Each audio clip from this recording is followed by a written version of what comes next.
My favorite part about coaching at D.school is the diversity of people that we get to come across from all different kinds of industries, all different parts of the world. It's such an opportunity to learn about different people, different cultures, different companies, but having this unified moment where we get to come together and go on a learning journey together, which is just so remarkable. I think the other piece that I love about coaching is working with people and seeing how they themselves unfold in the process of learning of design thinking. So usually on day one, you've got a team that is maybe a little bit shy, they're just getting to know each other, they're not sure what they're in for. And by the end of our boot camp time, it's like family.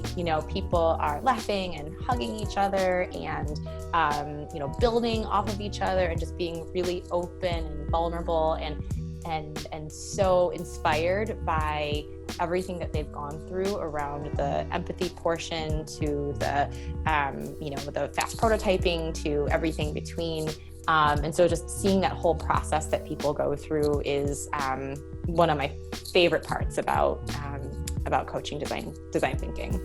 One of my favorite parts about teaching design thinking is helping people figure out how to prototype something. Usually in business and in other kinds of organizations, folks think about kind of rolling out something.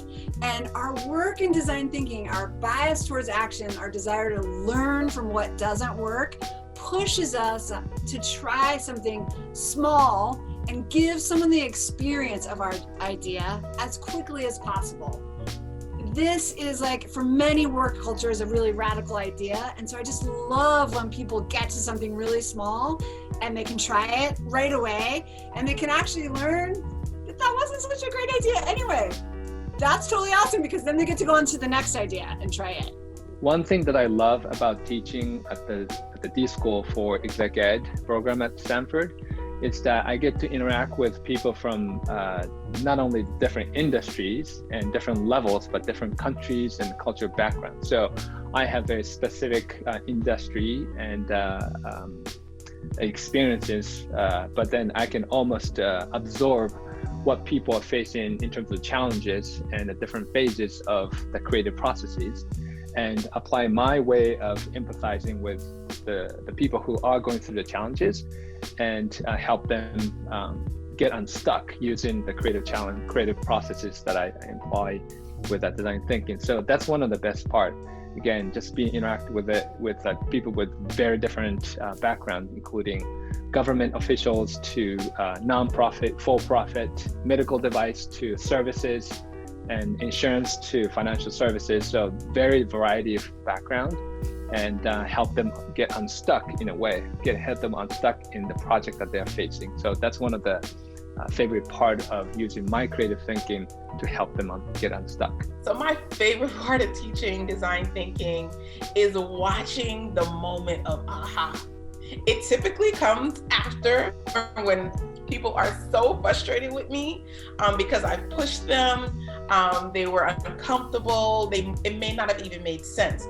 But normally right after that, there's this crescendo moment of like, oh, that's why she did that. And it just feels so good as a coach of like, yes, my child, that is why.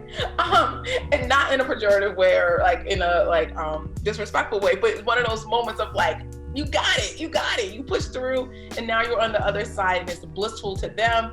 And it's so rewarding to me as a coach that I helped unlock that for someone. And I didn't let them give up, but I coached them through it and got them through that difficult period to a point where they really, really get why that mindset or that experience or that approach mattered for our results.